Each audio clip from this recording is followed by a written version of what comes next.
राजस्थान के एक छोटे से गांव का नाम था केसरपुरा। गांव ज्यादा बड़ा नहीं था।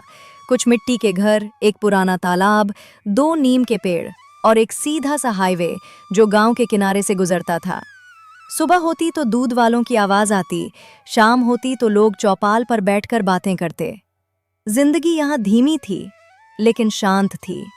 लेकिन इसी गांव में एक घर ऐसा भी था जहां शांति कम और चिंता ज्यादा थी। ये घर था राघव का। राघव 32 साल का था।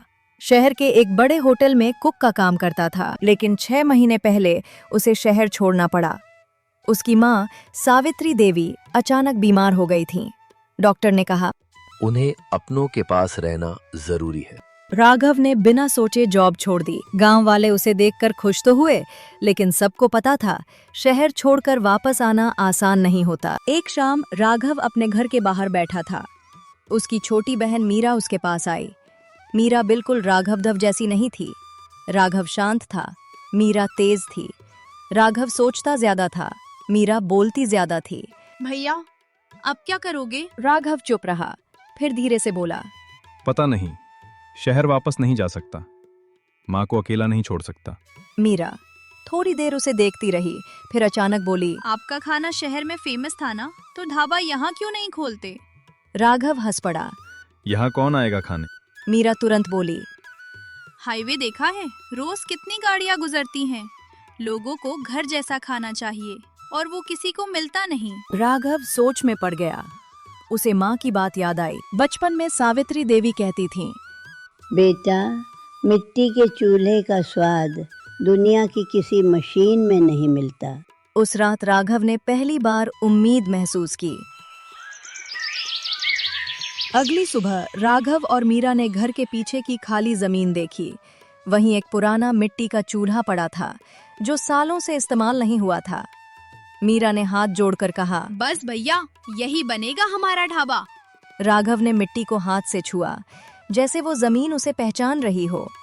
उसने धीरे से कहा, नाम क्या होगा? मीरा ने तुरंत जवाब दिया, मिट्टी का स्वाद। ना पैसा, ना फर्नीचर, ना बोर्ड, सिर्फ एक चूल्हा और माँ की रेसिपियां और उन दो लोगों की मेहनत। गांव वाले ये सब देखकर हंस रहे थे। आजकल कौन लकड़ी पर खाना बनाता है? ये ढाबा नहीं चलेगा। लेकिन राघव ने किसी की नहीं सुनी। वो सुबह 4 बजे उठता, लकड़ी जलाता, मसाले पीसता, हाथ से आटा गूंथता। मीरा मिट्टी के कुल्हड़ साफ करती, चारपाई लगाती। पहले दिन कोई नहीं आया। दूसरे दिन एक ट्रक आकर रुका। ड्राइवर ने पूछा, क्या मिलेगा? राघव बोला, जो घर में मिलता है। ड्राइवर ने दाल, रोटी और लहसुन की चटनी खाई और खाते ही चुप हो गया। फिर बोला, भाई, ऐसा खाना 15 साल बाद खाया है। जाते जाते उसने 3 और ट्रक वालों को फोन किया। अरे भाई, केसरपुरा के हाईवे पर बहुत अच्छा घर जैसा खाना मिल रहा है। 3 दिन में 5 ग्राहक, 7 दिन में 20 ग्राहक, 15 दिन में जगह कम पड़ने लगी। लोग सिर्फ खाने नहीं, एहसास खाने आने लगे। राघव का ढाबा चल पड़ा। लेकिन हर सफलता किसी को चुभती जरूर है। और केसरपुरा में एक आदमी था जो ये सब देखकर खुश नहीं था। उसका नाम था भोला सेठ। हाईवे के दूसरे किनारे पर एक बड़ी सी दुकान थी, भोला रिफ्रेशमेंट सेंटर। नाम रिफ्रेशमेंट सेंटर था, पर असली काम था पैकेट वाले चिप्स, कोल्ड ड्रिंक्स और रेडीमेड फूड बेचना। इस दुकान का मालिक था भोला सेठ। भोला सेठ को आदत थी, कम मेहनत, ज्यादा मुनाफा। वो सालों से ट्रैवलर्स को वही बासी समोसे, मशीन वाली चाय और पैकेट फूड खिला रहा था। लोगों के पास ऑप्शन ही नहीं था। पर अब लोग सीधा उसकी दुकान क्रॉस करके राघव के ढाबे पर जा रहे थे। एक दिन भोला सेठ ने अपने नौकर कल्लू से पूछा, आज कितनी सेल हुई? कल्लू ने सिर झुकाकर कहा, सेठ जी, आधे से भी कम। भोला सेठ ने दूर से राघव के ढाबे की तरफ देखा। वहां लोग हंस रहे थे, बच्चे मिट्टी में खेल रहे थे, रोटी तंदूर से सीधी प्लेट में जा रही थी। भोला सेठ के मुंह से बस एक ही बात निकली, ये ज्यादा दिन नहीं चलेगा। अगली सुबह गांव में अजीब बातें फैलने लगीं। सुना है मिट्टी के बर्तन साफ नहीं होते। लकड़ी का धुआं सेहत के लिए खराब है। पता नहीं कितनी सफाई होती होगी वहाँ। ये सब बातें कौन फैला रहा था? सबको पता था, पर कोई बोलता नहीं। कस्टमर्स थोड़े कम होने लगे। मीरा ने नोटिस किया। उसने राघव से कहा, भैया कोई जानबूझकर लोगों को डरा रहा है। राघव ने बस इतना कहा। सच को वक्त लगता है, पर वो जीतता जरूर है। एक हफ्ते बाद आटा महंगा हो गया, लकड़ी का सप्लाई रुक गया, सब्जी वाला अचानक देना बंद कर गया। मीरा समझ गई ये सब नॉर्मल नहीं था। वो सीधा सब्जी वाले के पास गई। काका सब्जी क्यों नहीं भेज रहे? काका ने धीरे से कहा। बेटा, भोला सेठ ने मना किया है। भोला अगर तुम्हें दिया तो वो हमारा सामान नहीं खरीदेगा। मीरा का खून खौल गया। उस रात घर में पहली बार खामोशी भारी थी। माँ सावित्री देवी ने पूछा, आज ढाबा जल्दी बंद कर दिया? राघव मुस्कुराकर बोला, थोड़ा काम कम था। पर माँ सब समझ गईं। उन्होंने राघव का हाथ पकड़कर कहा, बेटा, ईमानदारी का रास्ता लंबा होता है, थकना मत। राघव की आंखों में आंसू आ गए। अगली रात जब राघव ढाबा बंद कर रहा था, 2 अनजान आदमी आए। उन्होंने टेबल पर हाथ मारा और बोले, ये ढाबा बंद कर दो। हाईवे बिजनेस सबके बस की बात नहीं होती। राघव ने शांत आवाज में पूछा, किसने भेजा है? समझदार को इशारा काफी होता है। मीरा गुस्से से आगे बढ़ी, पर राघव ने उसे रोक लिया। लड़ने से ढाबा नहीं चलता। वो आदमी चले गए। अगली सुबह तेज आंधी आई। ढाबे का टेम्पररी शेड उड़ गया। मिट्टी के 2 चूल्हे टूट गए, चारपाइयां गिर गईं। मीरा ने हैरानी से कहा, ये सब एक साथ ही क्यों हो रहा है? राघव ने आसमान की तरफ देखा, फिर धीरे से बोला, शायद जिंदगी देखना चाहती है हम कितने मजबूत हैं। उस दिन ढाबा बंद रहा।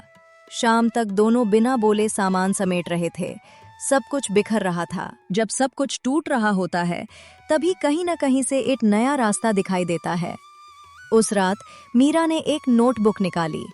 उसने राघव के सामने रखी और कहा, भैया अगर लोग ढाबे तक नहीं आ रहे तो ढाबा लोगों तक ले चलते हैं। राघव ने पूछा, मतलब? मीरा की आंखों में चमक थी। ढाबे को चलने वाला बना देते हैं। यही वो पल था जहां से कहानी बदलने वाली थी। अगली सुबह दोनों श्यामलाल चाचा के पास गए। चाचा ने हंसी में कहा, इस खटारा का क्या करोगे? मीरा ने सीधा जवाब दिया, इससे सपना चलाएंगे। चाचा को बात दिल को लग गई। ले जाओ, पैसे जब हो तब दे देना। राघव की आंखों में पहली बार फिर से चमक आई। अगला 1 हफ्ता बस काम ही काम था। पिकअप के पीछे लकड़ी का प्लेटफॉर्म बनाया गया। एक छोटा मिट्टी का चूल्हा फिट किया गया। साइड पर हाथ से लिखा गया, मिट्टी का स्वाद, देसी ऑन व्हील्स। गांव के बच्चे पेंट करने आ गए। कोई रंग भर रहा था, कोई फूल बना रहा था। सावित्री देवी चारपाई पर बैठी सब देख रही थीं।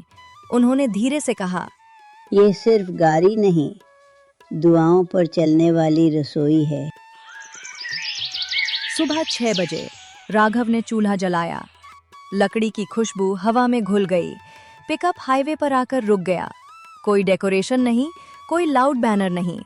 पहले 10 मिनट कोई नहीं आया। फिर एक बाइकर रुका। ये क्या है? मीरा बोली, रेस्टोरेंट नहीं, एक्सपीरियंस है। खुद रोटी सेकेंगे। बाइकर हंस पड़ा। Challenge accepted. मैं जरूर ट्राई करूंगा। राघव ने आटा दिया। बाइकर ने खुद रोटी बेलने की कोशिश की। टेढ़ी मेढ़ी रोटी बनी। सब हंस पड़े। रोटी चूल्हे पर सिकी, ऊपर मक्खन लगा। बाइकर ने एक बाइट ली और तुरंत बोला, भाई इसका वीडियो बनेगा। उसने फोन निकाला, रील शूट की, कैप्शन लिखा, हाईवे पर हिडन जेम, खुद बनाओ अपना खाना। अगली गाड़ी रुकी। फिर एक फैमिली, फिर 5 कॉलेज स्टूडेंट्स। लोगों को सिर्फ खाना नहीं मिल रहा था, कहानी मिल रही थी। कोई खुद तशका लगा रहा था, कोई मिट्टी के कुल्हड़ में चाय पी रहा था, कोई चूल्हे के सामने सेल्फी ले रहा था।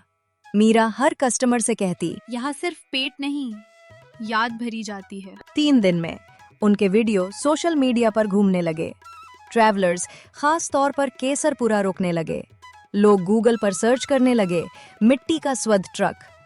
राघव को समझ नहीं आ रहा था ये सब इतनी जल्दी कैसे बदल गया। सावित्री देवी ने बस एक बात कही, जब नीयत साफ होती है, रास्ते खुद बन जाते हैं। उधर बोला सेठ अपनी दुकान पर बैठा फोन देख रहा था। हर दूसरी रील में वही गाड़ी दिख रही थी। लोग कमेंट कर रहे थे, जंग छोड़ो, यहाँ खाओ, असली खाना मिल गया, इस हाईवे का बेस्ट स्टॉप। भोला सेठ का चेहरा लाल हो गया। अब ये गाड़ी मुझसे बिजनेस करेगी। उसने तुरंत फैसला किया, अब सीधा वार करना पड़ेगा। अगले दिन एक सरकारी गाड़ी गांव में आई। हेल्थ इंस्पेक्टर उतर कर सीधा पूछा। कौन चलाता है मिट्टी का स्वाद? मीरा ने धीरे से कहा। भैया, लगता है असली खेल अब शुरू हुआ है। राघव ने गहरी सांस ली। सच के पास डरने का टाइम नहीं होता। वो इंस्पेक्टर की तरफ बढ़ गया। जी मैं हूँ। तुम्हारे खिलाफ शिकायत आई है। कहा गया है कि तुम मिट्टी के गंदे चूल्हे पर अनहाइजीनिक खाना बनाते हो, लोगों की सेहत खतरे में डाल रहे हो। मीरा घबरा जाती है। इंस्पेक्टर आगे बोलता है। शिकायत भोला सेठ ने की है। सबकी नजर एक साथ भोला सेठ पर जाती है, जो थोड़ा दूर खड़ा हल्का सा मुस्कुराने की कोशिश कर रहा होता है। राघव शांत आवाज में कहता है। सर आप पूरा चेक कीजिए, अगर गलती मिले तो मैं खुद ट्रक बंद कर दूंगा। इंस्पेक्टर ट्रक के अंदर चेक करता है। सब्जी ढकी हुई, पानी ढके मटके में, हाथ धोने का सिस्टम तैयार, कचरा अलग डब्बों में, ग्लव्स और हेयर कैप साइड पर। इंस्पेक्टर मिट्टी के चूल्हे को देखता है। इसका क्या अप्रूवल है? राघव तुरंत फाइल निकालता है। इंस्पेक्टर डॉक्यूमेंट्स वेरीफाई करता है, फिर कहता है। मैं खुद फूड टेस्ट करूंगा। बाजार में एकदम खामोशी छा जाती है। राघव एक प्लेट दाल रोटी सर्व करता है। सब लोग सांस रोककर देख रहे होते हैं। कुछ पल के बाद इंस्पेक्टर कहता है। फूड फ्रेश है, ऑयल ओवर यूज नहीं, टेस्ट नेचुरल है, कोई हानिकारक तत्व नहीं। भोला सेठ का चेहरा धीरे धीरे उतर जाता है। इंस्पेक्टर सीधा उसकी तरफ मुड़ता है। तुमने शिकायत की थी? भोला सेठ घबराकर कहता है। सर मुझे लगा ये गलत खाना बेचता है। इंस्पेक्टर सख्ती से बोलता है। शिकायत पर्सनल दुश्मनी में नहीं करते, पब्लिक सेफ्टी सीरियस मैटर होता है। तभी राघव धीरे से बोलता है। सर मैं किसी का बुरा नहीं चाहता, पर अगर आप चाहें तो बाजार के बाकी फूड आउटलेट्स भी चेक कर लीजिए। सब जगह एक जैसे नियम होने चाहिए। इंस्पेक्टर तुरंत भोला सेठ के होटल की तरफ बढ़ता है। वहाँ शेल्फ्स चेक होती हैं। कुछ पैकेट स्नैक्स एक्सपायर्ड मिलते हैं। किचन में सफाई का स्टैंडर्ड कम होता है। लाइसेंस रिन्यूअल पेंडिंग होता है। इंस्पेक्टर का चेहरा सख्त हो जाता है। ये पब्लिक हेल्थ वायलेशन है। भोला सेठ घबरा जाता है। सर गलती हो गई। इंस्पेक्टर कहता है। गलती और लापरवाही में फर्क होता है। तुमने गलत शिकायत करके डिपार्टमेंट का समय बर्बाद किया और खुद नियम फॉलो नहीं किए। वो तुरंत ऑर्डर देता है। होटल टेम्पररी सील होगा, लीगल एक्शन इनिशिएट होगा। पुलिस को इन्फॉर्म किया जाता है। बाजार में सब लोग हैरान रह जाते हैं। भोला सेठ को स्टेटमेंट के लिए ले जाया जाता है। राघव चुप खड़ा रहता है। इंस्पेक्टर उसके पास आता है और कहता है। सच बोलने की हिम्मत सब में नहीं होती। तुमने शिकायत का जवाब गुस्से से नहीं, सिस्टम से दिया। राघव हल्का सा मुस्कुराता है। सर मैं सिर्फ ईमानदारी से काम करता हूँ। इंस्पेक्टर जीप में बैठने से पहले कहता है। इस ट्रक को मेंटेन रखना। अब तुम सिर्फ वेंडर नहीं, एक उदाहरण हो। सनसेट के रंग आसमान में फैल जाते हैं। ट्रक के बोर्ड पर रोशनी चमकती है। मिट्टी का स्वाद, देसी ऑन व्हील्स, ईमानदारी सबसे बड़ा स्वाद। और उस दिन से राघव का ट्रक सिर्फ एक बिजनेस नहीं, गांव की पहचान बन जाता है।